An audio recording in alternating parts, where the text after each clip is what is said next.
Bom, pessoal, bom dia. Então, fazendo uma abertura oficial de mais um Redação Aberta. Esse é o 27º Redação Aberta, uma redação super especial, inclusive, porque a gente traz uma pessoa assim, que é super importante para a nossa rede, que é a Joana Soares. Já já eu apresento ela, e também outras duas pessoas que integram a nossa rede, que fazem jornalismo colaborativo com a gente, que são a Esté e a Andressa. Já já eu apresento elas. Para quem não conhece o Redação Aberta é um evento que a gente realiza todo mês aqui na Enós. Antes da pandemia era presencial, agora virtualmente. E aí a ideia do Redação é que a gente possa sempre debater temas que são pertinentes ao jornalismo, e que toquem em temas relevantes para a sociedade, considerando que o nosso trabalho ele é fundamental para promover mudanças e trazer debates pertinentes para a gente.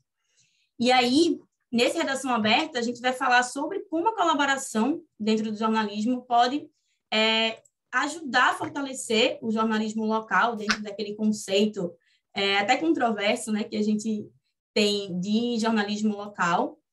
E, para isso, a gente trouxe aqui, né, como eu já dei uma breve explicação, a gente trouxe Joana Soares. Joana é pernambucana mineira, repórter investigativa, focada em direitos humanos. Trabalhou por 8 anos em veículos de Belo Horizonte, atuou 4 anos como freelancer, com publicações em mais de 15 veículos e com prêmios em âmbito nacional e internacional. É fellow do ACFJ nesse ano de 2021, membro da rede de jornalistas feministas da AWIT. Se eu falei errado, você me corrige, Joana. Hoje ela está como gerente da revista Asmina.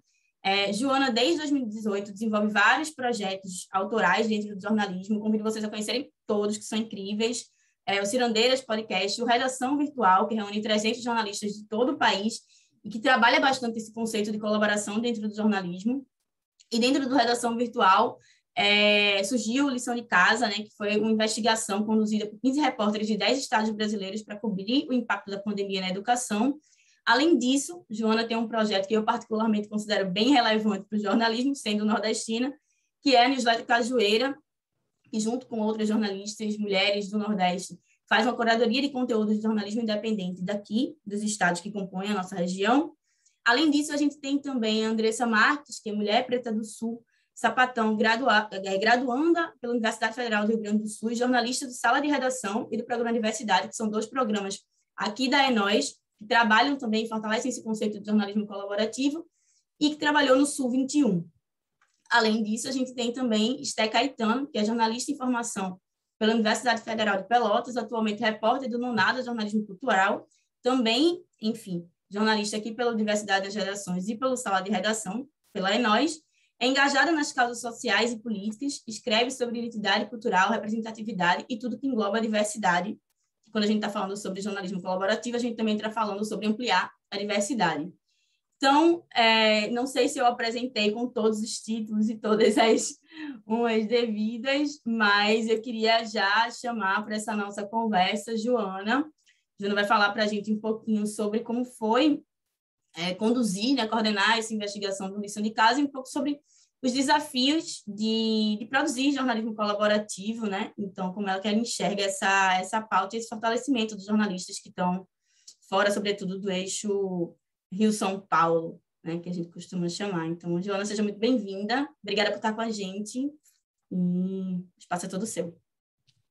Obrigada, eu estou muito feliz de estar aqui. Eu sou super fã da Enós e de tudo que a Enós faz, assim, sempre estou acompanhando e tentando unir as causas aí, que é pela diversidade do jornalismo, por um jornalismo mais amplo, mais plural, né? E a gente conseguir isso que seja traduzido nas notícias, né? Assim, a gente tem equipes e jornalistas de diversos lugares e diversas vivências fazendo matéria, a gente consegue atingir essa coisa de reproduzir de fato o que o Brasil é, né?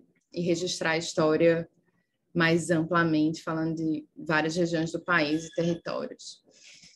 Então, eu sou uma fã da Nós, estou sempre junto, sempre que me chamam, eu vou, quase que uma ordem.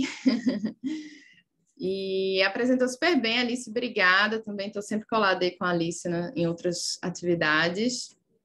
E feliz de estar aqui com vocês. Espero que também outras pessoas possam ver depois aqui gravado, porque eu acho que esse tema, né, do jornalismo colaborativo é super importante, a gente está sempre falando disso. Eu comecei a ter acesso disso justamente quando eu saí de redação tradicional e comecei a perceber o quanto o jornalismo colaborativo é uma regra máxima, assim, é o primeiro pilar de um jornalista independente, o freelancer, deveria ser de todo mundo e das redações tradicionais também, mas acaba que nas redações tradicionais quem veio, né, de jornal impresso, por exemplo, que é de onde eu vim, fiquei muitos anos lá, existia muito essa cultura da competição, né, da gente, do furo, de disputar aí a primeira página, as manchetes, as melhores pautas. Então, é uma lógica muito comercial dentro do jornalismo, e eu acho que a gente deve acabar com ela definitivamente, porque não contribui para o resultado, para a qualidade de informação, para o nosso trabalho, para as nossas...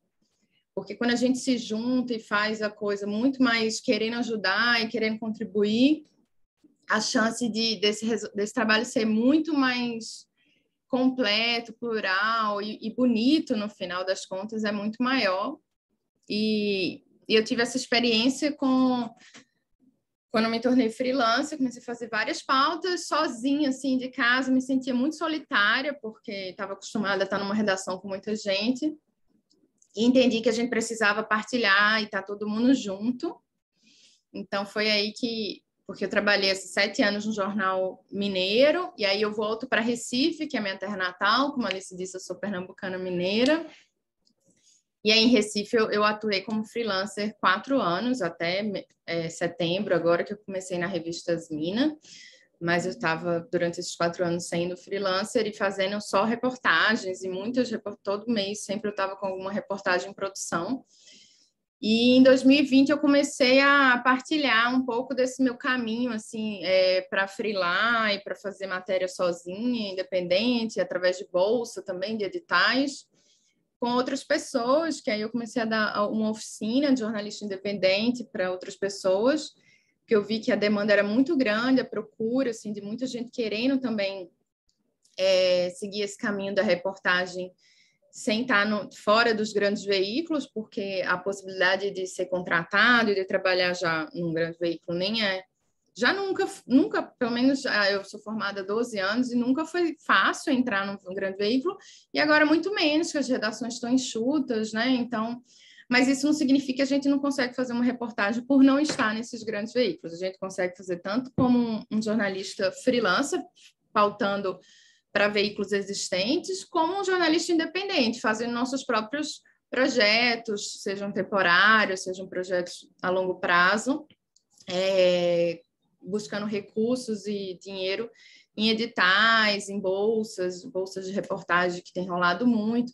Do ano passado para cá, tem tido muita oportunidade de ambas as coisas, tanto para fazer matérias independentes e projetos, como para ser freelancer, né?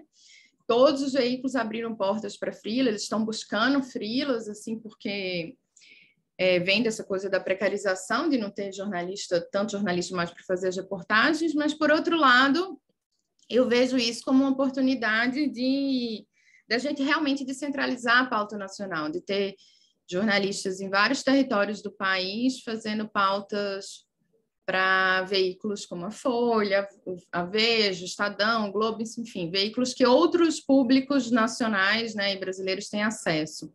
E um jornalista de qualquer cidade do Brasil, assim, principalmente Norte e Nordeste, que acaba sendo muito retratado de forma estereotipada na mídia, né?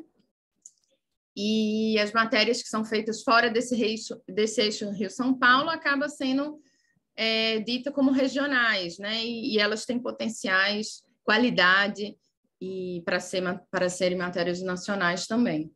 Então, a partir dessas oficinas, eu criei a redação virtual, que é esse grupo que se encontra ali após as oficinas, que se mantém conectado. Antes era no WhatsApp, agora é no Telegram, porque já tem mais de 250 pessoas que fizeram oficina. Hoje são 350, mais ou menos, e de 50 cidades brasileiras. E aí essas pessoas vão se mantendo nesse grupo para continuar em contato um com os outros e buscando ajuda, porque aí, depois que eles fazem a oficina, é quando eles vão tentar alguma bolsa, vão tentar sugerir alguma pauta para algum veículo, e aí surge um monte de questionamento, de insegurança, de dúvida, de necessidades, né? Tipo, seja com uma fonte, um contato de um especialista, e ali todo mundo se ajuda de alguma forma, porque são várias pessoas com esse mesmo olhar, né, da colaboração, de se ajudar, e de entender e se entender como parte de uma classe, de uma categoria, que ninguém faz matéria sozinho no jornalismo.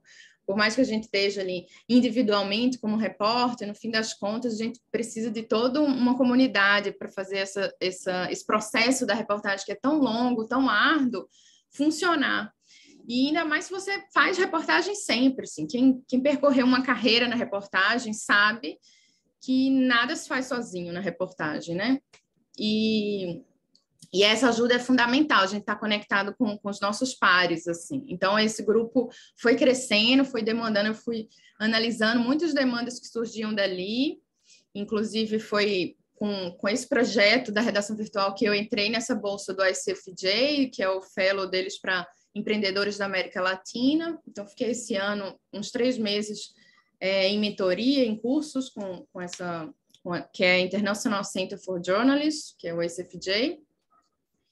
E desse grupo da redação virtual, que já tinha mais de 200 pessoas, no ano passado, em julho, eu achei ele muito potente, eu achava que precisava a gente ter uma experiência de fazer matérias colaborativas, assim, fazer matérias juntos, porque tinha gente de todas as regiões do Brasil, e era um grupo muito potente, assim, eu falei, vamos se juntar e vamos tentar fazer alguma coisa. E com essa coisa da pandemia, de todo mundo ter aprendido isso aqui, né, essas redações virtuais, da gente estar conectado com todo mundo aqui, cada um é de um lugar do Brasil, e a gente está aqui nessa mesma sala, conseguindo partilhar e trocar, eu entendi que era possível fazer essa reportagem em parceria, mesmo não estando junto, mesmo não conhecendo essas pessoas pessoalmente, e quis experimentar, então chamei jornalistas da redação virtual de regiões diferentes do país, para a gente ter essa representatividade nacional e a gente conseguir criar um projeto juntos, assim, para experimentar mesmo, entender até onde isso vai, porque eu percebi que os jornais brasileiros, mesmo os grandes veículos, que não são mais grandes hoje, eles nem eles estão dando conta mais, assim, mal o G1 tem gente em todo lugar do Brasil, né? Ninguém mais dá conta de fazer uma matéria de fato nacional que contemple todas as regiões numa mesma pauta, assim, que traga essa diversidade, mesmo falando de um mesmo assunto. E esse grupo teria essa diversidade, a gente conseguiria fazer uma cobertura de fato brasileira, de fato nacionalizada. E aí eu entendi que talvez dentro das consequências dos impactos da pandemia, uma temática que era pouco abordada no jornalismo, que se dá pouca atenção no geral no Brasil há muito tempo, é a educação, né? Assim, a gente fala pouco de primeira infância, de alfabetização e de trabalhar os impactos da pandemia na educação. Se estava falando muito ali sobre os impactos na saúde, obviamente, a crise era sanitária, né? Os impactos na economia, no emprego, no desemprego, e ainda na educação ficava ali mais para os pais, os professores e as comunidades escolares, né? Sendo que a educação e as crianças do nosso país é a responsabilidade de todos nós, né? Não só de quem é pai ou mãe de uma criança ou de quem está na escola. E aí eu achei que a gente poderia cobrir o impacto da pandemia na educação e que a gente começasse pela alfabetização, pelas crianças, assim. E aí, quando eu chamei esses 10 jornalistas de todas as regiões, de 10 estados diferentes, que estavam na redação virtual e vieram para a gente conversar, eu dei essa ideia de que a gente podia lançar um site, e aí o nome seria Lição de Casa, para a gente fazer essa cobertura, e a gente começasse cobrindo, assim, cada um iria numa casa de uma criança que estivesse em fase de alfabetização e que fosse de escola pública. Era o único recorte que a gente estava fazendo. Criança nessa faixa etária de 4, 5 anos e de escola pública. Então, a gente teria 10 histórias do Brasil, porque a gente teria entrado assim, né, por telefone, porque também estava ali, julho, ainda estava a pandemia muito impossível da gente ir pessoalmente, então a gente tentou fazer esses contatos o máximo que deu seja por telefone, por vídeo, ou presencialmente com toda a segurança que era possível. E aí a gente trazia a história dessa criança, que já estava isolada ali há 6 meses, porque a gente lançou esse site do Lição de Casa em setembro do ano passado. Então, essas crianças que passaram já por 6 meses distantes, né, da escola física, e também conversar com os diretores da escola, com a família dessa criança, para entender ali dentro dessas 10 casas do Brasil o que aconteceu esses 6 meses com essa criança que era para estar no momento de se alfabetizar, né, de socializar com seus pares. E foi muito interessante, porque era a mesma pauta, tinham dificuldades em comum, obviamente, para todas as casas que estavam isolados, mas em cada casa a gente encontrou cenários diferentes, que às vezes estavam ligados ao território ali onde essas crianças moravam, a região, e às vezes estavam ligados puramente à estrutura familiar ali, né? Teve caso de família que era uma família de autistas, teve outro caso que era de uma mãe que descobriu um câncer junto com um filho que estava ficando dentro de casa, e ela precisaria dar mais atenção a esse filho e estava tratando esse câncer logo após uma cirurgia. Teve outro caso de mães que eram professores, então estava dando aula remoto e a criança dentro de casa, e isso estava prejudicando também a alimentação dessa criança, que na escola mesmo pública, principalmente pública, né, tem uma alimentação balanceada e uma preocupação com outros tipos de alimentos, porque ele fazia parte do Plano Nacional, né, de Alimentação da Agricultura Familiar. Então, a gente conseguia explorar outras temáticas dentro da educação e dentro dessas casas. E aí foi super legal, assim, fazer esse trabalho, essa experiência com a galera da redação virtual. A gente se reunia semanalmente pelo Zoom, todo mundo conversando e dizendo o que tinha encontrado de história para a gente lançar esse site depois. E mesmo a gente não se conhecendo, a gente conseguiu ter a unidade, vinha principalmente de uma causa em comum, de uma vontade de fazer reportagem, de falar dos impactos da educação, de entender a importância dessa pauta, dos direitos humanos, do jornalismo, né? E a gente conseguiu se unir em torno dessa causa e criar um site bem legal, assim. Alice, eu vou tentar depois também partilhar para mostrar o site em si. Essa apresentação que a gente fez é a apresentação do Lição de Casa, que a Alice está compartilhando, né? Que fala um pouquinho do que é o projeto. E aí, em setembro, a gente lançou o site, lançou um podcast também com os bastidores dessas reportagens. E não tinha grana ainda para nada, era tipo um projeto experimental mesmo, para a gente se entender e tirar do papel as ideias, colocar em prática e ver como é que ia funcionar essa parceria. Eu entrei com essa experiência de editar as matérias, de orientar as pautas, né, de coordenar o grupo, e eles, além de fazer as reportagens, tinham essa troca ali comigo para aprender também porque não eram repórteres experientes, acostumados, não todos, né, a fazer reportagem sempre, então foi uma oportunidade de aprendizado para eles também. E aí a gente lançou esse site, que está no ar até hoje, e aí a partir dali, a gente começou a buscar grana, né, para esse projeto, assim, seja através de financiamento coletivo, de campanhas de financiamento recorrente, como o site Apoia-se, né? A gente colocou lá também e divulgava no Instagram e no Twitter, e a gente conseguiu arrecadar alguma grana com isso. E no fim do ano, a gente passou no edital da Geduca, que a gente sugeriu algumas pautas para esse edital, que ele tem todo ano, né? A Geduca é uma associação de jornalistas de educação, e eles apoiam jornalistas que querem fazer pautas de educação, dando, eu não sei quantas pautas passam, acho que são 5 pautas, que eles dão para cada grupo R$8.000, que pode se estender até 10.000, se você justificar alguns custos a mais, que foi que a gente recebeu, foi 10.000 para fazer uma nova pauta, uma nova leva de matéria abordando todo o Brasil. E aí a gente recebeu e foi aprovado com a pauta sobre trabalho infantil, que a gente faria a ligação do trabalho infantil com a evasão escolar durante a pandemia.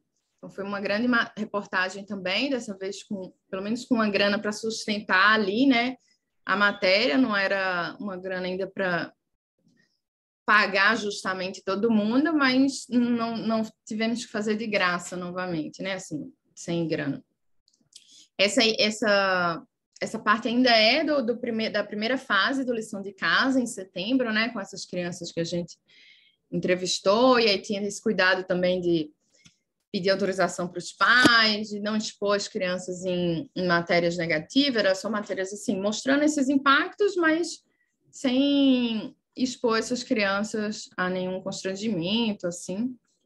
E é isso, o Instagram deu super resultado, muitos professores passaram a nos seguir, a curtir o trabalho, muita gente, desde o ano passado eu falo sobre esse projeto, sobre essa experiência, não só entre jornalistas, mas entre educadores e entre outros públicos que acharam super importante esse trabalho que a gente fez e que, no momento, a gente está, de novo, tentando o edital da Geduca, está tentando outros grandes para fazer outras matérias, mas o site está lá em aberto para quem quiser explorar essa temática também, e a gente tenta seguir com ele. Mas eu acho que até aqui já foi uma mega experiência, assim, tanto do jornalismo colaborativo, como jornalismo independente, como jornalismo nacional, né? Dessa diversidade de Brasil que a gente tem, que tinha repórter em Manaus, repórter no interior do Ceará, no Maranhão, tinha uma jornalista indígena que estava no Maranhão e que fez pautas também em comunidades indígenas, tinha repórter no Centro-Oeste, né? Na periferia de Brasília, em Rio, São Paulo, Minas, no Sul, no interior do Rio Grande do Sul e também na capital. Então, a gente conseguia trazer um retrato tanto de interior, quanto de grandes cidades, quanto de regiões que não, geralmente, são jornalistas de Rio, São Paulo, que vão para Amazonas fazer pauta, né? E aí a gente acho importante a vivência de quem está ali sempre no território, convivendo com aquela pauta, não só quando viaja para lá, né? E aí teve o jornalista lá de Manaus viajou por comunidades ribeirinhas também para falar dessa dificuldade do ensino remoto, isso depois das matérias sobre as crianças. E a gente teve também uma repórter do Lição de Casa, que é quadrinista, que fez uma matéria em quadrinhos com professores do Sindicato da Paraíba, que fizeram essa pesquisa de que mais de 70% dos alunos não estavam acessando as aulas remotas na Paraíba. A gente também diversificava no formato, pensando no podcast, em áudio, como um lugar ali para os bastidores disso tudo, pensando também nos quadrinhos, porque a gente tinha ali na redação virtual também jornalistas quadrinistas, e a gente tinha fotógrafos, então a gente também tentou trazer alguns vídeos, tinham videomakers e muitos repórteres, né? E aí é isso, assim, acho que foi uma mega experiência mesmo, assim, que eu fiquei muito feliz de poder juntar as pessoas para que isso acontecesse, assim, mas eu só fui um caminho ali porque o trabalho foi extremamente colaborativo de todo mundo que abraçou essa ideia. A gente fez essa newsletter também para mandar ali quinzenalmente para quem assinou e contribuiu com lição de casa, as matérias que a gente estava fazendo e outras matérias sobre educação. E demos várias entrevistas sobre o lição de casa, sobre esse projeto, para páginas como IJNet, né, que é o próximo slide aí, para páginas de jornalismo e para páginas de educação também. Eu dei algumas palestras no FMG, em algumas universidades, assim, para cursos de pedagogia. Então, eu acho assim, que a gente pode pensar o jornalismo colaborativo, ainda que a gente tenha muita dificuldade de sustentabilidade, ainda no universo geral do jornalismo independente, né? Esse talvez seja o maior desafio hoje, mas que tem muita gente indo atrás, então eu acho que uma hora a gente vai ter uma formulazinha melhor aí para sustentar esse jornalismo que é tão importante. Mas apesar dessa dificuldade assim com a sustentabilidade, esse jornalismo colaborativo ele traz muito aprendizado e amplia muito os nossos olhares, né? Porque Quando eu digo que a gente furou várias bolhas, assim, de estar em outros círculos, né, de conhecimento, igual na pedagogia, na educação, e em mães, né, muitos grupos de mães de maternidade nos procuraram, porque infelizmente ainda a educação das crianças e jovens do Brasil cai muito sobre o colo das mães, as responsabilidades, né? E elas que estavam ali sobrecarregadas em suas casas com essas crianças fora da escola, presencial, ensino remoto. Então, eu acho que é importante a gente fazer esse intercâmbio assim, com as várias áreas de conhecimento, entender o jornalismo, o produto reportagem como o principal, mas entender o jornalismo muito mais amplo que isso, né? Ele está aqui nesse encontro com vocês, ele está quando eu fui, igual eu falei, na UFMG, falar com estudantes de pedagogia sobre o trabalho infantil e evasão escolar que a gente encontrou nessa grande reportagem que a gente fez. Então, esses impactos eles vão reverberando ainda muito tempo, e é um projeto que ele não é factual, a gente não dá conta, obviamente, de cobrir a educação todo dia e o tempo inteiro com matérias, mas eu acho que eu não fiquei nenhum mês ou talvez nenhuma semana sem falar do lição de casa em algum momento, em algum lugar, né? Então, um projeto que realmente mostra esse potencial do jornalismo. E aí eu queria mostrar o site, Alice, vê se tu consegue abrir aí, sem recreio. Esse site aí do lição de casa, isso mesmo. Acho que é um link, né? O outro, esse aí. Tem link não, é só... Quer que eu abra aqui? Deixa eu abrir, compartilhar a tela aqui. Só para a gente finalizar e eu mostrar o site também, né? Espera aí. Como é que eu saio aqui? Deixa eu ver. Em cima. Ah, outra página aqui, pronto. Porque eu não consegui tirar da frente.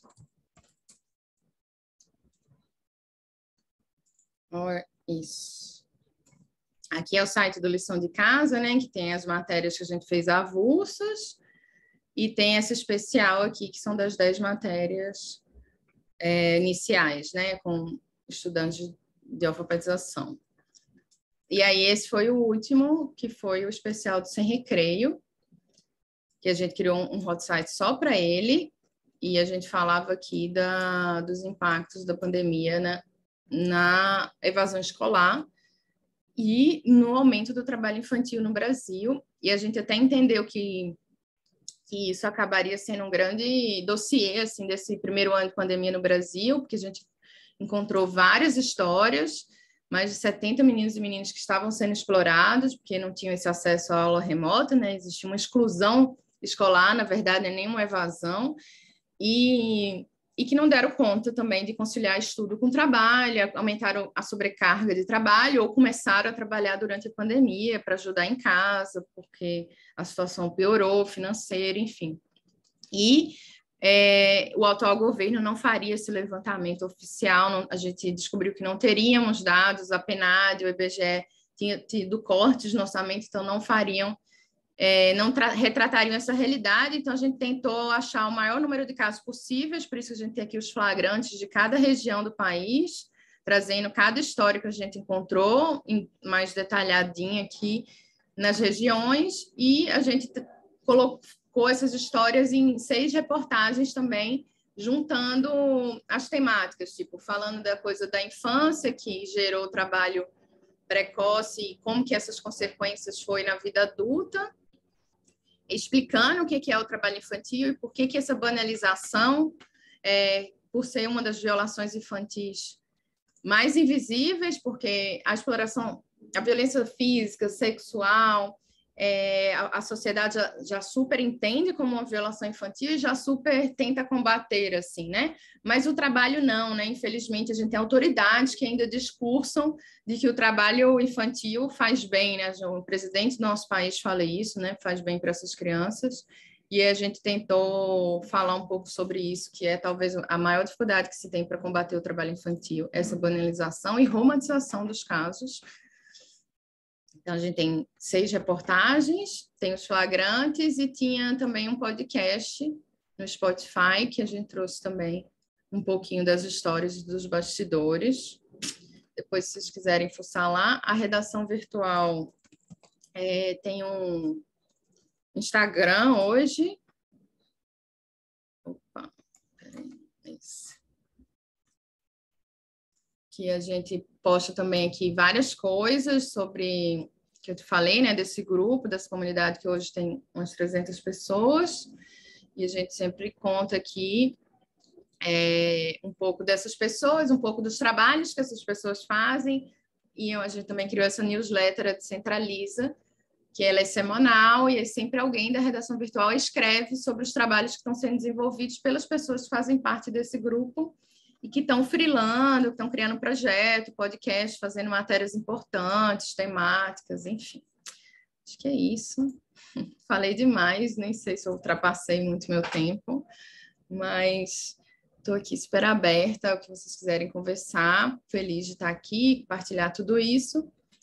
E é isso. Obrigada, gente. Valeu, Joana. Obrigada. Enfim, convido todo mundo a ler, né, as matérias, a ouvir o podcast também. Ela deixa uma pergunta aqui. Eu vou fazer o seguinte, eu vou chamar Andressa e Esther. Eu não sei quem vai começar, mas eu vou chamar as meninas e aí depois a gente faz um bloco de perguntas. Quem tiver perguntas também, tanto para a Joana como para a Andressa e para a Esther, só colocar aqui no chat e aí depois que as meninas falarem um pouco também da experiência delas, de como é fazer esse trabalho colaborativo. As duas trabalham em dois veículos independentes do Rio Grande do Sul e dentro do Diversidade nas Redações, que é um projeto aqui da Enóis, um programa aqui da Enóis, elas sempre, né, apuravam juntas as pautas, sempre buscavam fazer essa colaboração entre elas, pensando muito em cobrir o território. E eu vou convidar elas agora para falar. E aí eu não sei quem vai começar, se Andressa ou Esther, mas sinaliza aí e eu vou compartilhar aqui a apresentação. Então, bem-vindas também. Obrigada, Alice. A gente vai fazer uma... Eu vou começar, mas a gente vai fazer uma coisa mais em conjunto mesmo. E vamos aí conversando um pouco também. Eu já peço desculpa também que a minha câmera está caindo. E se eu não aparecer, eu vou tentar deixar ao máximo ela ligada. Mas, então... a questão da colaboração no jornalismo local, né? Alice, eu acho que já pode passar para o outro slide para a gente fazer uma apresentaçãozinha. Primeiro, só para a gente se conhecer melhor, né? Eu sou a Andressa Marques, eu participei do programa Diversidade nas Redações da Enóis, onde eu atuei no Sul 21, aqui em Porto Alegre, e que é um veículo independente aqui do Rio Grande do Sul, e atualmente eu sou repórter do Sala de Redação. Agora eu vou deixar um pouquinho a Esther se apresentar.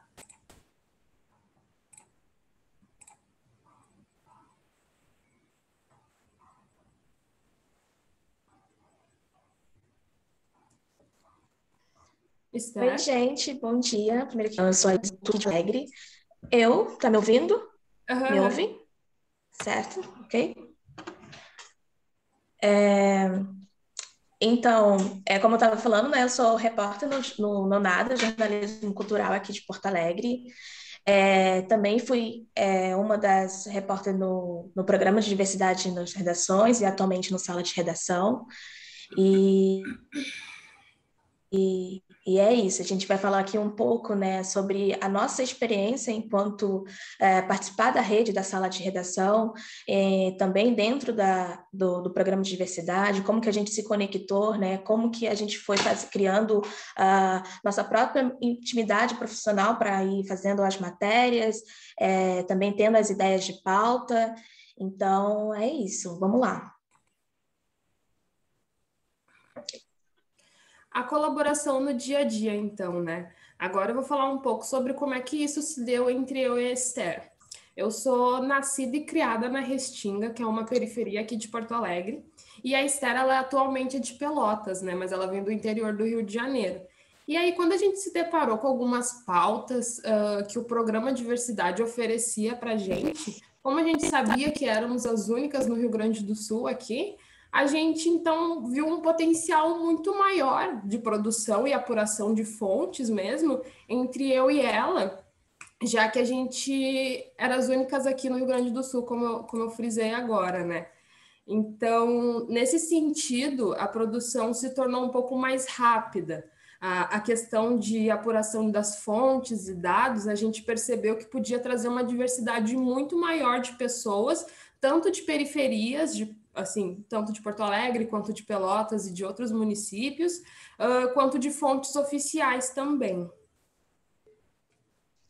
E daí, quando a gente teve essa visão, a gente partiu, né, para a divisão das pautas que a gente estava em concordância dentro do próprio da sala de redação, que a gente vinha debatendo, e também para o compartilhamento de ideias, né?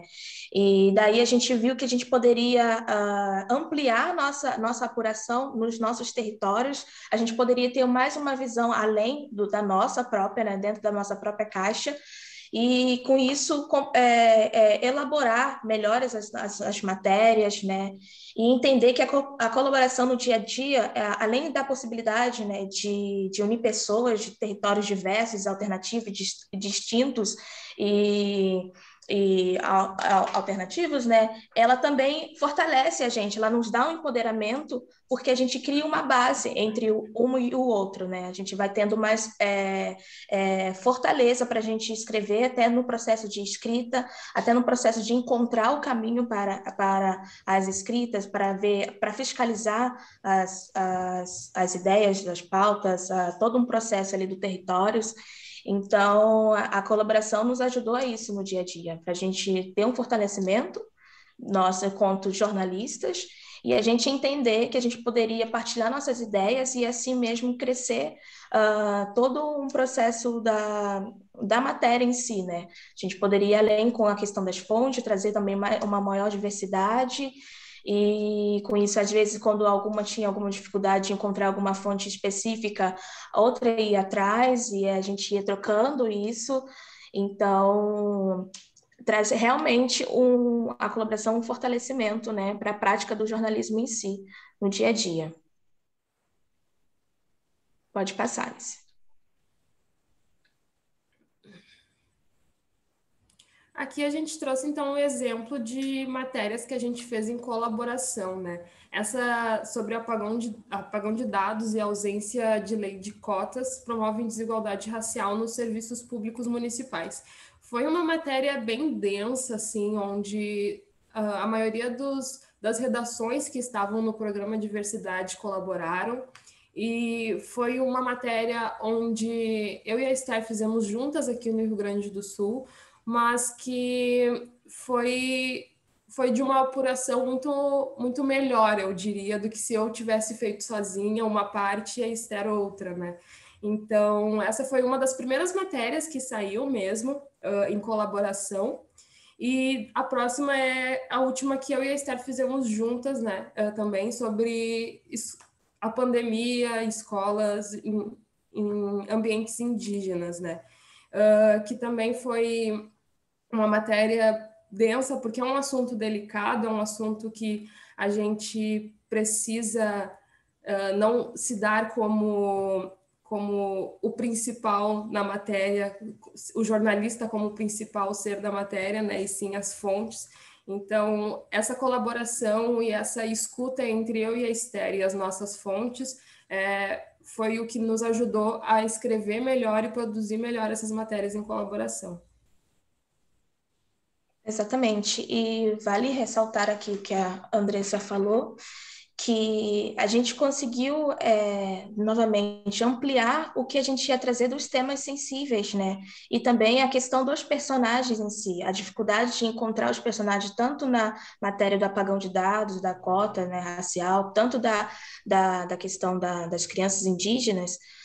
A gente via essa dificuldade de também chegar à abrangência aqui no nosso território, no Rio Grande do Sul, e a gente conseguir, de fato, fiscalizar o que estava acontecendo, tanto nesses temas. Então, com a colaboração e a gente em conjunto, a gente foi vendo que foi mais fácil de esmiuçar tudo isso, a apuração vai ficando mais tranquila, não mais tranquila, mas mais fácil, né, e amena, se fosse na questão de uma sozinha procurando e tal, uma indo atrás, né?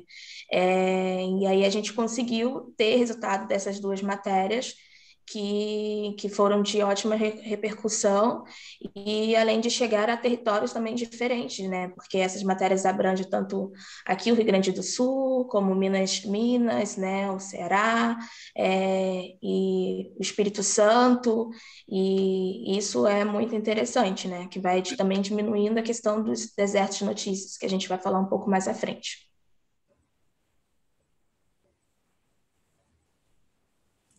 Daí a gente trouxe um exemplo aqui só para ilustrar mesmo a questão da competição, né?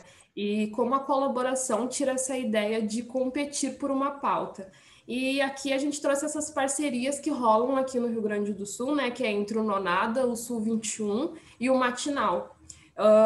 Onde eles têm uma colaboração muito grande e eles procuram sempre sair desse ideal de jornalismo competitivo, né? Que eu acho que é algo muito presente ainda no jornalismo, e eu acho que a gente deveria pensar mais a partir dessa ideia de trazer a colaboração, literalmente de ideias, assim. Então, o Nonado, o Sul 21 e o Matinal, eles procuram fazer esse trabalho, pelo menos semanal, de projetos conjuntos, de assuntos parecidos, onde todos podem colaborar com as suas próprias ideias e não parecer uma competição mesmo, né? Sim, eles começaram como uma aliança mesmo, né, de trocar experiência e de apoio na distribuição das matérias e também das apurações em conjunto, né? Eles entenderam que é possível fazer jornalismo e em conjunto, que isso cria mais uma democracia, né? Também na questão do fazer jornalismo. Então, isso é saudável, eles entenderam também que é saudável essa parceria aí, e que sozinhos a gente não consegue a gente fazer também. O jornalismo é coletivo e é necessário ainda mais para o jornalismo independente, né, que são veículos independentes. Então, abonar a questão da lógica de que a colaboração não faz sentido, mas sim que a colaboração faz avançar, né, e fortalece ainda mais. Então, ainda mais com questão de pequenas estruturas, como que é a questão do Nonado, do Sul 21 e do Matinal. Então, eles entendem também que existe uma condição de criar também uma qualidade, né? Tanto para as ações quanto para em si, assim, as próprias pautas, né? Então, existe uma amplitude da cobertura aqui no Rio Grande do Sul com as pautas, né, das cidades. Então, eles se aproximam as ideias que têm, as ideias que são quase iguais, né? E traz esse modelo de parceria e que fortalece a imprensa local e como um todo.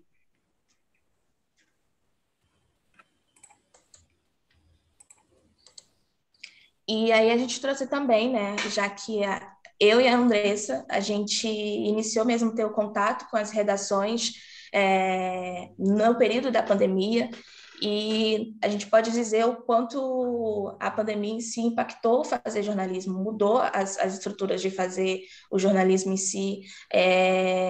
Então, a gente também quis trazer aqui o quanto a gente teve que começar a utilizar outras ferramentas, né, para ir atrás das pautas, para ter as ideias de pautas, já que a gente teve essa impossibilidade de tal contato no dia a dia, né, já que a crise de saúde sanitária, elas influenciaram também a questão mental, né, então como estabelecer também o mental para fazer as produções das matérias, como ficar forte em questão disso, a colaboração também no período da pandemia nos ajudou isso, você ter um apoio a alguém que você possa se abrir também, falar, nossa, essa pauta está difícil de fazer, qual é o teu limite também, questão, né, como que a gente pode tratar temas também muito, muito sensíveis até para nós, né, e a pandemia, ela aumentou, né, toda a questão de, às vezes, pautas sensíveis ficam, às vezes, muito maiores, né, então, esses são alguns impactos que a gente acha que mais no nosso fazer jornalismo, que mais impactou, que são ficar sem as ruas, o isolamento e também trazer o contato com as fontes, com os personagens, através das ferramentas, né, do Meet, Zoom, WhatsApp. A Andressa pode falar um pouco mais. A gente pegou, então, esses 3 principais que a gente achou, na verdade,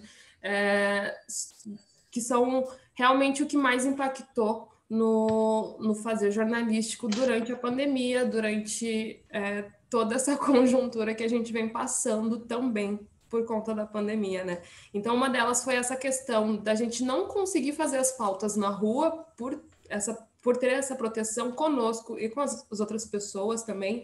E a questão de não fazer pautas na rua é algo que eu tive que me adaptar muito. Eu não sei se para a Esther também foi assim, mas foi algo que a gente conversou bastante, porque sem as ruas a gente é obrigado a se adaptar ao contato com as fontes pelas ferramentas de comunicação, que gera ali um atraso, eu acho, do que seria se a gente falasse pessoalmente, né? Porque a gente sabe que essa questão da pandemia sobrecarregou a internet inteira em todos os seus âmbitos, em todos os sentidos.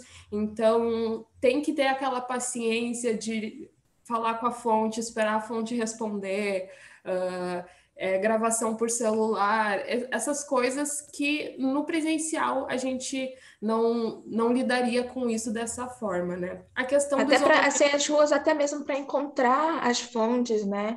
As fontes não, as ideias das pautas, para criar pautas, a rua era o essencial para isso, né?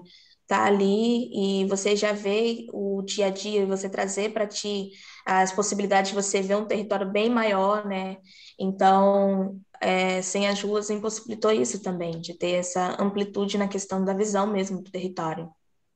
Essa procura de pautas também, né? Porque, como a Esther acabou de falar, né? Nas ruas eu acho que a gente consegue encontrar e ver melhor o que a gente pode pautar. Na internet a gente tem que literalmente ir catando, assim, o que está acontecendo, o que não está acontecendo, para a gente ver o que a gente pode pautar no momento, assim, que entre nessas questões de diversidade, enfim, que é algo que na pandemia muitos grupos sociais, enfim, ficaram debilitados, ficaram sensíveis, né? Então, são coisas que a gente está aprendendo, se habituando durante a pandemia, né?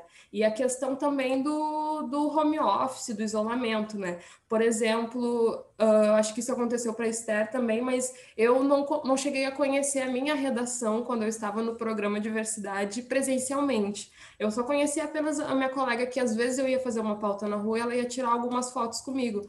Mas essa questão do corpo a corpo, com a redação, também é algo que influencia no nosso trabalho jornalístico, né? A questão de debater ou pedir ajuda para editores pelo WhatsApp ou alguma coisa assim, não tem aquele mesmo impacto ou aquele mesmo entendimento do que teria se a gente estivesse ali no dia a dia mesmo, né?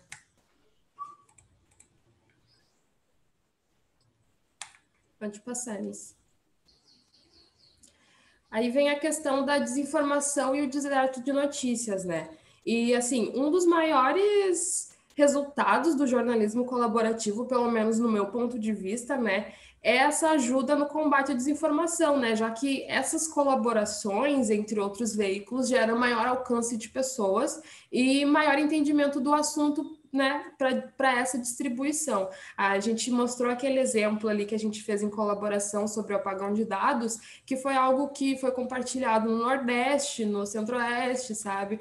Meio que em todo o Brasil, assim. Então, se fosse algo apenas cada um faz por si, não teria esse alcance como tem essa parte do jornalismo colaborativo no combate à desinformação, né? E também na quebra do deserto de notícias, além do que a gente cria uma rede de jornalismo independente nesses locais, né, tanto no Nordeste, no Sul, aqui no Sudeste, e a gente vai vendo que a gente pode pautar a notícia, além de ser aquele eixo São Paulo, ou até mesmo como a Joana trouxe de trazer um jornalista ali do Rio para ir lá no Nordeste para contar uma história e tal.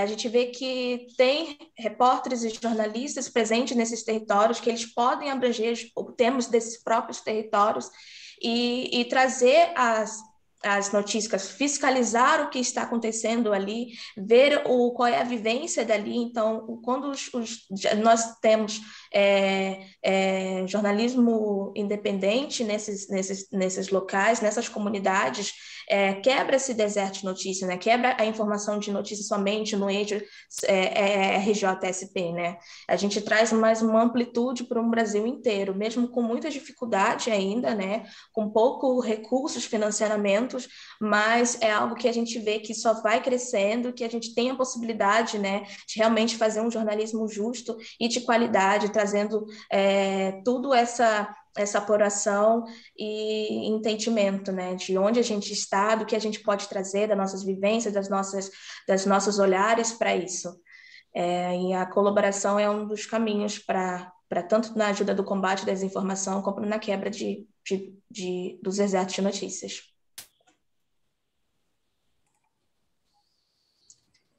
E aqui a gente trouxe um pouco, né, da questão da distribuição dos veículos que participaram tanto naquelas duas nossas matérias, né, que foi o BHZ, o Diário Nordeste, o ES Hoje, o Sul 21, Marco Zero, Nonada, né?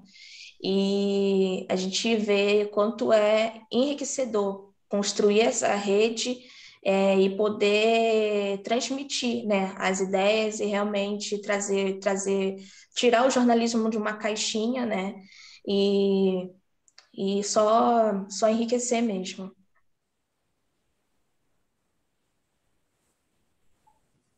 Daí aqui a gente trouxe alguns desafios que a gente encontrou, né, ao longo do tempo sobre esse jornalismo colaborativo, né?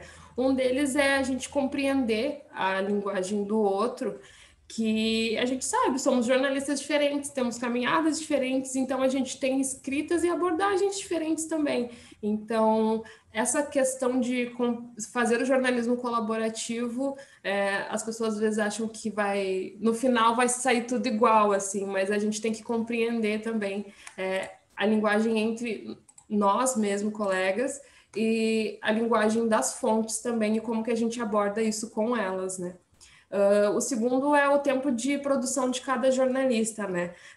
Isso é algo que a gente também conversa bastante, principalmente eu e Esther, porque temos ritmos diferentes de produção. Então, é entender também e ver por onde ir produzir melhor, o que cada uma se sai melhor também, assim. Então, entender esse ritmo e conversar sobre, eu acho que eu me saio melhor aqui nessa parte da produção e alinhando isso entre os colegas, né? E quando a gente entende, né, qual é o ritmo de cada um, que a gente conversa e a gente faz essas trocas, a gente tenta conectar as nossas partes, a gente tenta trazer essa questão do que a gente viu para a gente conseguir ficar bem rico, né, a nossa apuração, a gente trazer os melhores de cada um, né, a gente filtrar aquilo que a Andressa pode fazer de melhor, como eu também, ou qualquer um que estiver na rede, e daí a gente conseguir fazer uma apuração bem enriquecida, né, com todos os detalhes possíveis. E também a gente conseguiu ver que um dos desafios maiores também é a questão dos limites de pautas e os seus temas. Tem pautas que são muito sensíveis, que nos traz gatilhos, né? Como falar como mulher negra, falar a questão somente de racismo, ou trazer a questão da violência de gênero, que ainda tem que ainda é muito presente dentro dos veículos das redações. Então, a gente vê que, no momento que não dá para a gente escrever tal pauta, a gente não vai fazer. E a gente também priorizar a questão da nossa saúde mental, porque não adianta a gente querer fazer o jornalismo e também não estar saudável no início, não vai dar um resultado legal. Então, isso também foi um dos desafios que a gente encontrou, da gente também ser aberto para a gente falar sobre os nossos limites, sobre o que a gente realmente quer escrever, o que a gente pode escrever ou o que a gente pode ir além, né? Então, é isso, um dos nossos desafios. Podemos ir para a próxima. E aí, por fim, a gente trouxe essas dicas, né? Que são 6 diquinhas assim mesmo, que uma delas o jornalismo é um exercício coletivo, né? E nisso a gente pode entender que é preciso abandonar a ideia do jornalista como protagonista, né? Isso foi uma coisa que a gente começou a conversar sobre não ter essa hierarquia entre jornalista, fonte, colega ou alguma coisa assim.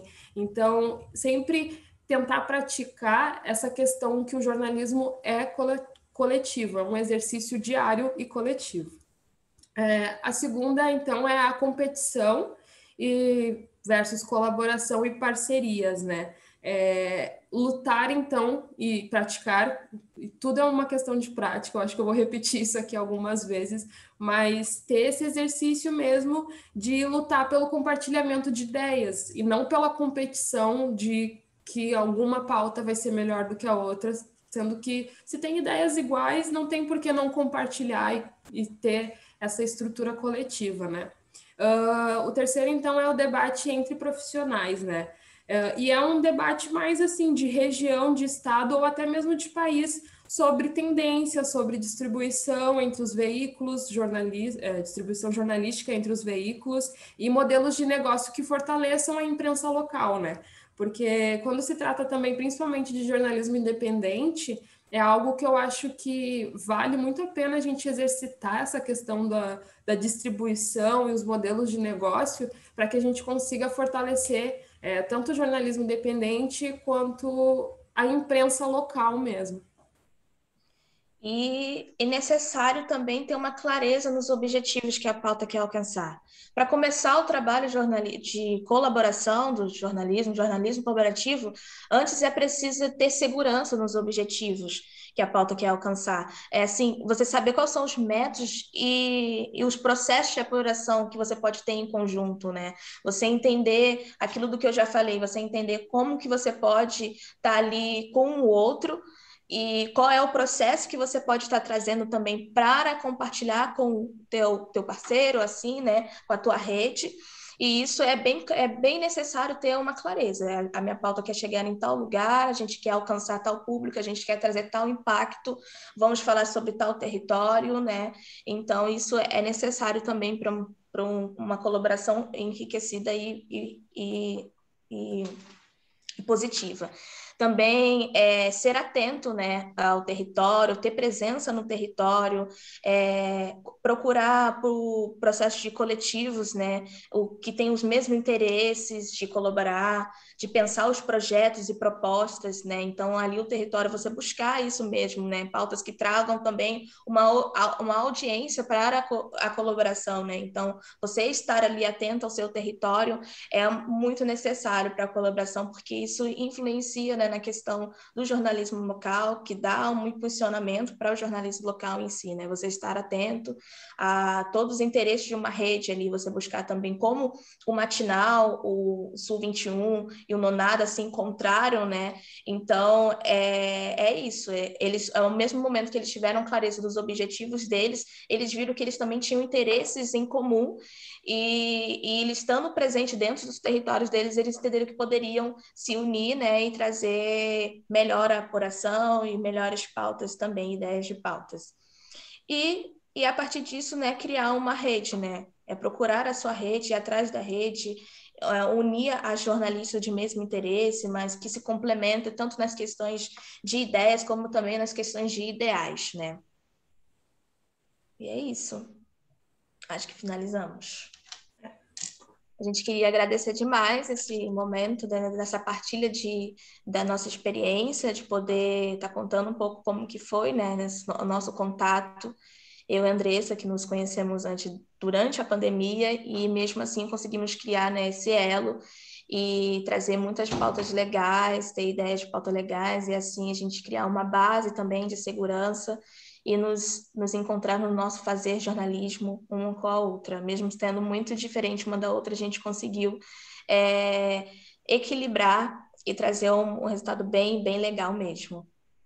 Só tenho a agradecer mesmo, porque não foi intencional assim a nossa prática de jornalismo colaborativo, foi algo que se deu naturalmente, então a gente só foi descobrindo como que a gente estava fazendo aquilo a partir do momento que a gente já estava fazendo, mas que a gente aprendeu muito e a gente tirou muito dessas práticas também. E a partir do momento que a gente tem veículos diferentes, assim, o Sul 21, ele tem um um jornalismo diferente do Nonada, que é um jornalismo mais literário. Então, a gente conseguir encontrar esse equilíbrio é o sinal de que o jornalismo colaborativo não tem fronteiras, assim. Não tem fronteiras, exatamente. Obrigada, Andressa e Esther, por compartilharem a experiência de vocês. Queria saber se alguém tem perguntas. Eu tenho duas perguntas, uma para vocês e outra para Joana, que eu acredito que se complementam. Eu queria que vocês duas, Esther e Andressa, falassem um pouco como é que se dava na prática a divisão de tarefas, assim, na hora de ir a campo, né? Desde o momento que, beleza, a pauta está definida, como é que vocês se dividiam nas tarefas mesmo para executar a pauta. E aí eu depois queria que você falasse um pouco, Joana, como e quais são os desafios desse processo de edição, porque as meninas falaram, né, dessa necessidade de dar uma unidade também, e aí pensando na experiência do Lição de Casa, eram 15 repórteres de 10 estados diferentes, como dar uma unidade a um trabalho colaborativo também. Eu não sei se a Esther quer ir primeiro, se eu posso ir. Sim, era assim. Quando a gente estava com a ideia da pauta pronto, a gente via quem tinha já alguma fonte próxima, como que era, assim, a gente via quem a gente vai entrar em contato, como que vai ser esse contato e o que a gente quer desse contato. E a partir disso a gente ia vendo quem já tinha alguma fonte, né, de algum banco de fontes, assim, quem já tinha esse contato. E aí a gente ia dividindo. Também, se a gente não conseguia, a gente pedia indicação, né? A fonte, talvez, que uma já tinha, e a gente ia atrás. Não era algo muito, muito determinante, era mais do vamos. A gente só divide quantas fontes a gente quer para cada matéria, como que a gente vai fazer, e a gente ia fazendo, sabe? Não, a gente não se prendia num método só. Era mais um compartilhamento mesmo. Se a gente não conseguia falar com uma fonte oficial, outra ia tentar. Se a gente não conseguia através de um e-mail, outra ligava, né?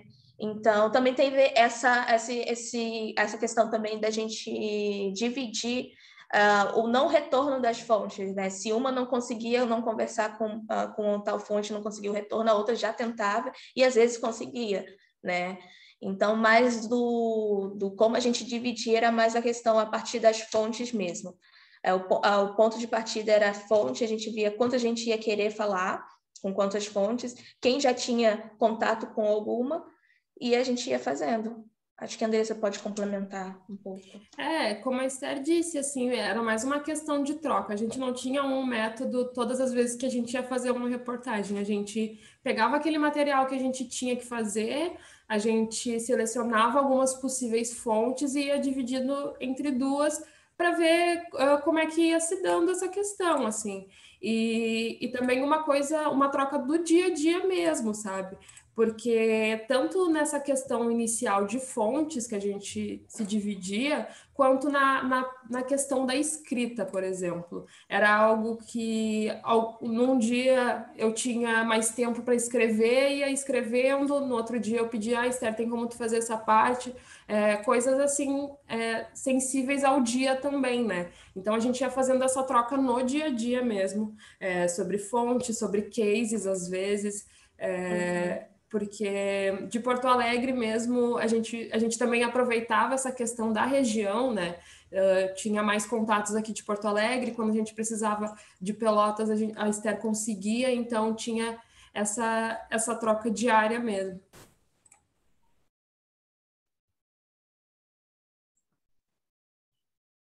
E respondendo aqui, eu até olhando e ouvindo o que as meninas falaram na apresentação dela, identifiquei muito.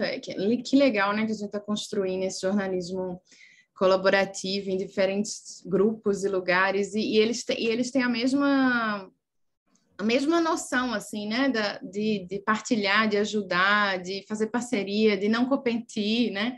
Eu estava muito feliz de ver que vocês estão aí fazendo isso no Sul também, e eu espero que esteja mais gente fazendo em outros lugares, que a gente crie uma regra, né, desse jornalismo de colaborar, de fato.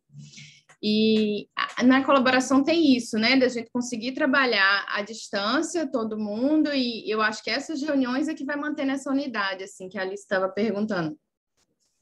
Porque a gente vai conversando e vendo a dificuldade de cada um naquele momento em seus territórios, tipo, quando a gente estava fazendo as primeiras matérias de lição de casa e queria falar sobre o isolamento, ao mesmo tempo algumas escolas já estavam com diretrizes de retomada do presencial na época, e aí isso mudava muito de cidade para cidade, e no Rio de Janeiro, por exemplo, a repórter do Rio vivia reclamando que lá nem prefeito estava tendo mais, e estava uma bagunça, assim, entre, né, na questão, por causa, na época era o Crivella, que estava saindo da prefeitura, e a gente conseguia até partilhar essas emoções e essas sensações, assim, de pertencer ao mesmo país, mas com governantes diferentes, né, nas suas gestões municipais. E aí eu fiquei nessa responsabilidade de receber todo o material e conseguir dar uma unidade para ele também, né?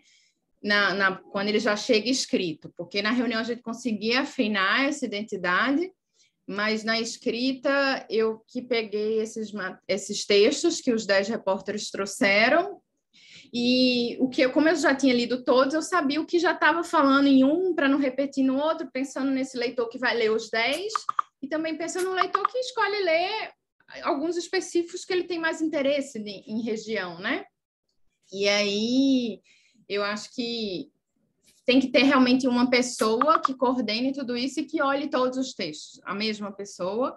E aí tinha uma revisora também no final, que todos os textos passavam por essa revisão, para ter esse outro olhar de tipo, tá repetitivo, esse texto já fala disso, vamos deixar nesse, que é mais importante falar sobre a reabertura das escolas no Rio, que está tendo essa confusão, e deixar para falar em outros que ainda não está tendo a reabertura, a gente não traz essa temática de novo, da importância ou não dessa reabertura. E uma coisa importante era trazer especialistas que fossem também diversos, assim, porque a gente vê no jornalismo nacional, né, uma presença quase que praticamente 90% dos especialistas ouvidos em reportagens em veículos ditos nacionais é sempre o USP, né, no máximo ali o UFRJ e o UNB.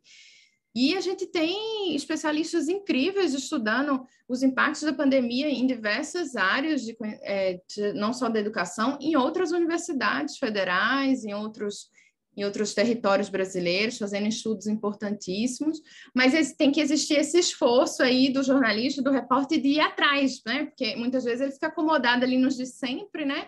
E se ele está em São Paulo, vai ser sempre alguém da USP, achando que só a USP consegue falar sobre alguns assuntos, sendo que a USP não vai conseguir falar.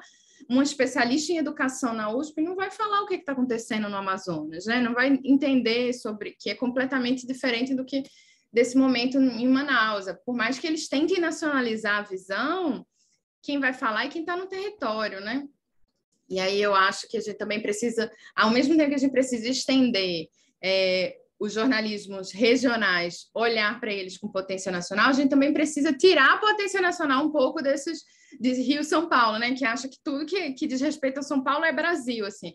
Eu, como editora, hoje, nas Minas, até pego umas matérias de freela, gente de São Paulo, que às vezes nem coloca o nome da universidade, fala só a USP, assim, né? Tá dito que a USP é nacional e que ninguém... A regra não é a gente falar Universidade de São Paulo, entre parênteses, USP.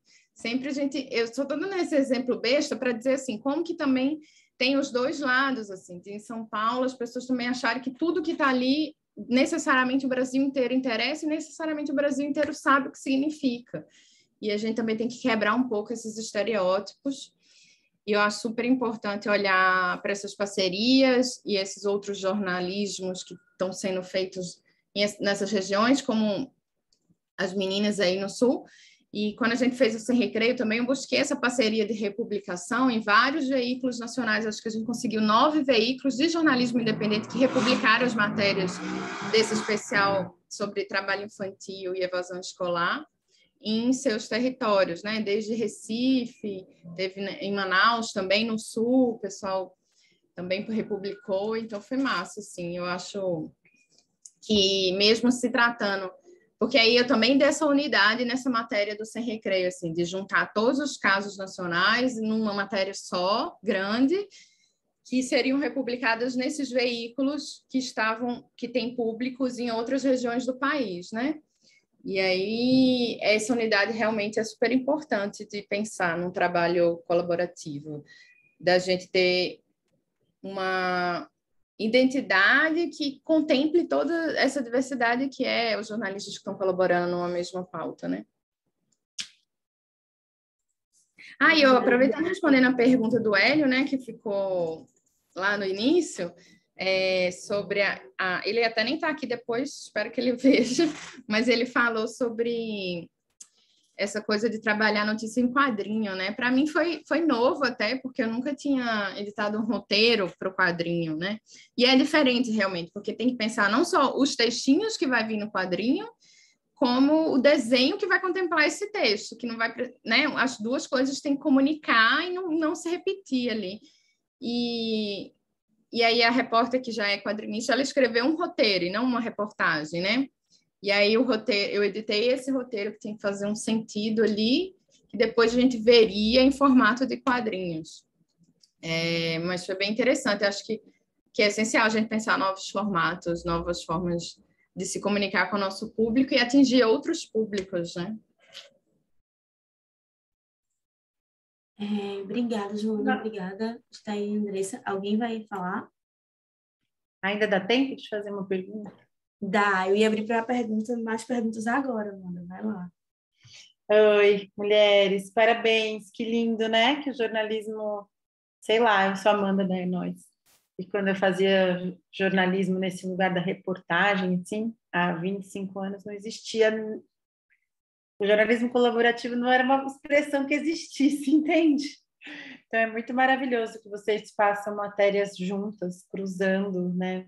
Sala virtual, tipo, os frilas unidos jamais serão vencidos, porque a gente fica querendo se...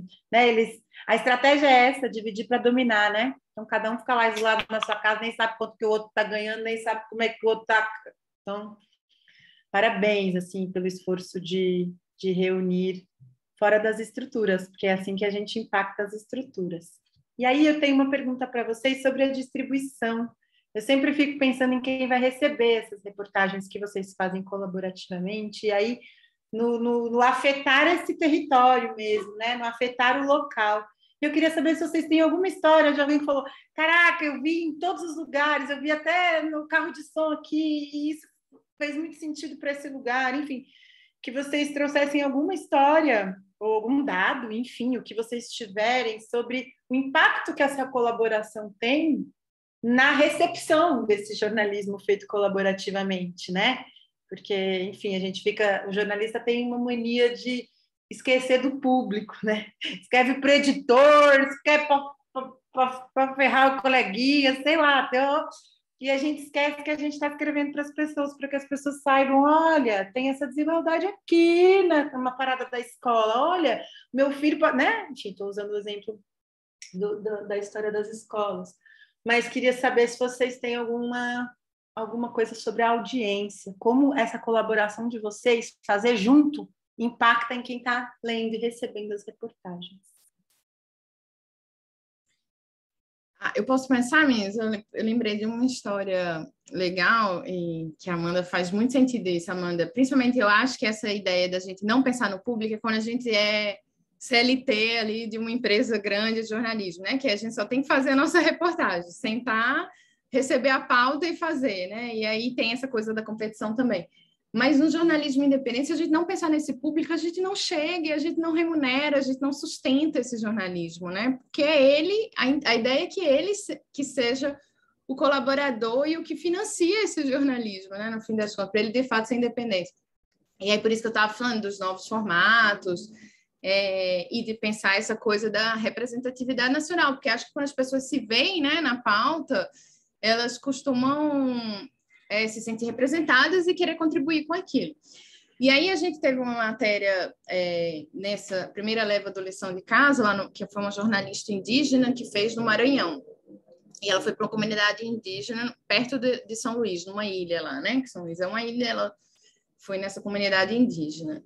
E aí ela falou sobre essa dificuldade que já existia antes com a escola, antes mesmo da pandemia, e que não existia escola indígena, né? De tentar um outro tipo de ensino, né? Que tem tido em algumas regiões do país, de olhar para o ensino que não seja colonizador, com essas crianças de comunidades indígenas, com formadores e educadores indígenas.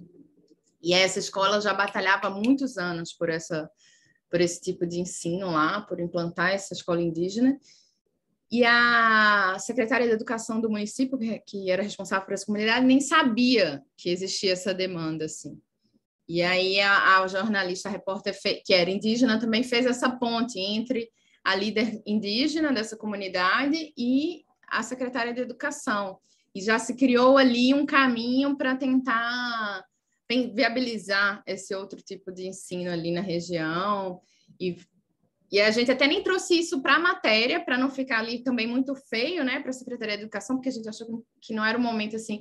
Era melhor que funcionasse essa ponte durante a produção dessa reportagem, do que a gente trazer a crítica para a matéria e regaçar a ponte, né? Assim, de não ter mais essa abertura.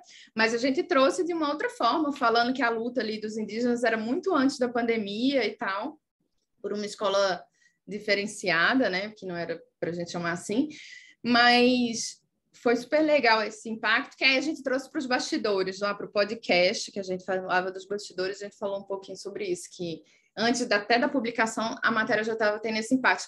Que é o que acontece quando a gente tem jornalistas nos territórios fazendo a pauta, né? Assim, porque ela está lá e ela e também uma jornalista indígena, né? Com jornalista com essa vivência que levou para a secretária de Educação essa demanda, assim, de entender da importância de olhar para a escola indígena como um olhar não colonizador das outras escolas, né? Que a gente tem no país. Enfim, foi bem massa isso. A gente, no caso, acho que uma das histórias que eu estava pensando aqui foi exatamente a que a gente trouxe como exemplo ali, a questão do apagão de dados. Nessa matéria em específico, eu e a Esther, a gente se deparou que aqui no Rio Grande do Sul, os dados sobre cotas raciais em concursos públicos eram baixas e quase nada, assim. Então, quando a gente foi falar com as fontes oficiais, eles não tinham conhecimento de dados sobre isso, assim. Então, foi algo que a gente reportou também, essa questão de fontes oficiais mesmo não terem conhecimento e ter poucos dados sobre isso. Foi uma questão onde a gente teve que esperar um tempo, porque eles não tinham isso organizado, né? E essa questão, a partir do momento que a gente reportou isso, gerou debate depois de publicada, né? Porque aqui no Rio Grande do Sul ninguém estava falando sobre questões de cotas nos concursos públicos, e aí quando a gente chega e mostra que as coisas não estão sendo organizadas como deveriam estar, gerou mais esse debate entre as fontes que participaram mesmo também, assim. Então, depois da saída dessa matéria, eu sempre procuro manter o contato com as fontes que eu peguei, que eu conversei, para divulgar com eles e pedir para que eles falem um pouco sobre isso também com os seus, né? Então, essa questão foi algo bem debatido depois da distribuição da matéria. E uma outra também que vale a pena trazer sobre essa outra pauta que a gente trouxe, essa reportagem das escolas indígenas, né? Como elas foram impactadas com a pandemia e como houve um descaso por parte da SEDUC aqui no Rio Grande do Sul de não criar um plano específico para essas escolas. E daí a gente indo atrás dos personagens também, das fontes, a maioria dos professores que a gente conversou, os professores indígenas e diretores, eles abordavam isso, a querer colocar e mostrar para todo mundo o quanto eles estavam sendo meio que excluídos, colocados ainda mais à margens, e eles queriam trazer essa história de como as crianças também estavam sendo impossibilitadas de não ter a sua educação escolar indígena, não ter a educação indígena em si também. Então, eles, além de só falar sobre o impacto que a pandemia estava lhe causando nas escolas, eles também falaram sobre as dificuldades deles, os desafios que eles enfrentam durante o processo mesmo de educação indígena aqui nesses territórios, né? Aqui, como ainda a Secretaria de Educação não dá uma questão para as necessidades e particularidades dessas escolas, né? Como também não fazem programas efetivos até para formação dos professores indígenas, né? Então, eles foram muito abertos para a gente, de deixar claro que eles poderiam falar sobre essa realidade deles, né? Eles queriam realmente meio que denunciar o que eles estavam passando, né? E logo assim que saiu também, eles logo vieram atrás para falar, a gente precisa, além da gente fazer a distribuição, eles também queriam, a gente precisa colocar isso a campo, as pessoas precisam realmente ter contato sobre isso e entender o que a gente passa, qual é a nossa vivência, né? Isso também é muito legal quando a gente vai vendo nas matérias que a gente não está colocando nós como protagonistas das histórias e eles próprios estão se colocando ali, eles próprios ajudam a gente a construir a matéria em si, né? Trazer a vivência deles na real, mais a vivência deles do que o nosso próprio olhar na matéria, né? Então, essa foi algo que também impactou a gente na escrita, né? E nos ajudou a ter essa sensibilidade, né? Dos processos do que as pessoas passam e a mais ainda os indígenas que vêm passando aqui no Rio Grande do Sul.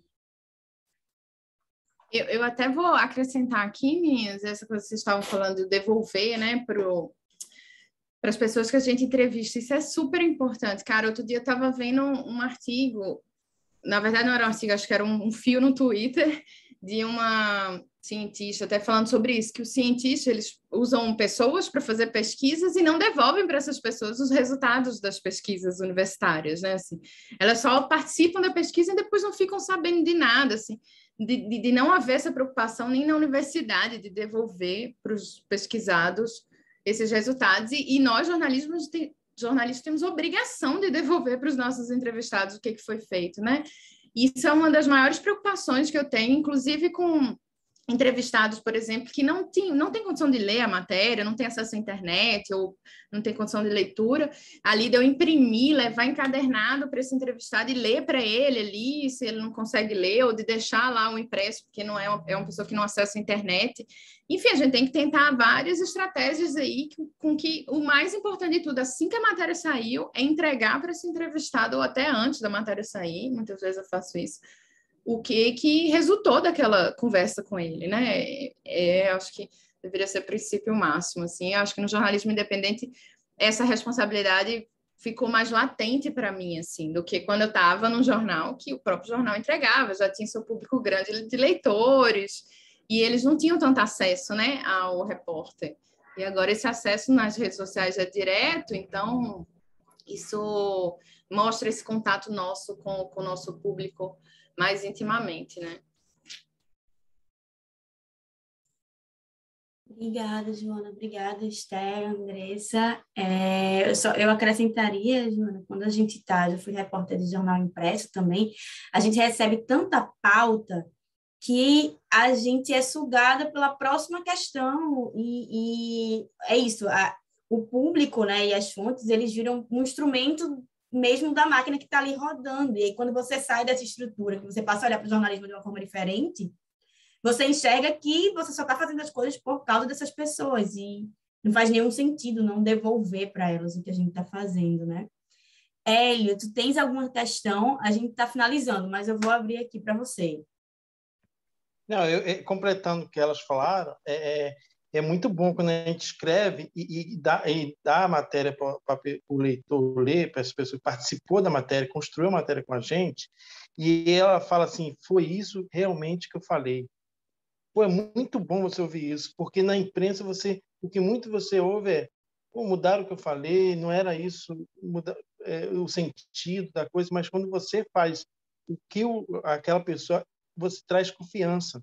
Essa fonte, ela até indica outras fontes para outras matérias, porque você consegue a confiança. Eu acho que esse reconhecimento é o maior prêmio. Valeu. É isso, né? A construção, ela é coletiva de fato, né? A colaboração não precisa ser, que eu acho que é uma coisa que ficou muito claro aqui, a colaboração não é só entre os jornalistas, né? Ela é entre os jornalistas, entre o público, entre a fonte, e a gente não se dá conta disso muitas vezes. Bom, gente, eu queria super agradecer a todo mundo que participou, que esteve aqui, queria agradecer bastante, Esté, Andressa, continuem fazendo colaborações aí no Rio Grande do Sul, estendam as colaborações, colaborem com Joana. Joana, muito obrigada também por compartilhar aqui a experiência do Lição de Casa. Recomendo também que vocês sigam o trabalho de Joana, de Esté, de Andressa, que continuem vendo o que elas estão fazendo, de Hélio, no Rio de Janeiro. Também convido vocês, a gente está pensando na construção da Redação Aberta de 2022, então se vocês tiverem sugestões de temas, de propostas, esse também é um espaço colaborativo, então manda um e-mail para mim ou para a Isa, manda aí alice@nosconteúdo.com.br, isabela@nosconteúdo.com.br, manda para contato@nosconteúdo.com.br e vamos construir também esse espaço juntos, tá bom? Juntos. E é isso, até o próximo mês a gente tem o último Redação Aberta, que a gente vai estar lançando mais um projeto aqui da Nós. Em breve eu vou divulgar, enfim, a gente vai divulgar aí nas redes sobre qual vai ser o tema. E no mais agradecer vocês e até a próxima. Até mais, foi massa. Eu que agradeço. Vamos se conectar aí também, todo mundo. Estou super disponível para mais trocas, viu, meninas? Adorei conhecer vocês. Obrigada pela oportunidade, Alice, é nóis. Muito obrigada, gente. Muito obrigada. Vamos continuar aí colaborando. Então, Joana, quando quiser que a gente colabore, vamos só chamar. Então, vamos continuar aí com essa troca. Muito obrigada, Alice. Também queria agradecer demais o espaço, essa troca, acho que foi demais enriquecedor. A gente vai sair daqui, acho que com um fôlego, né, para de fato a gente fazer o jornalismo acontecer. Eu acho isso também incrível, porque o fazer jornalismo também tem muitas dificuldades, muitos impasses, e a gente vê que a colaboração é uma também das alternativas, né, para a gente trazer um jornalismo de qualidade, com força e potente, né. Então, vamos juntos. Vamos continuar nos conectando cada vez mais.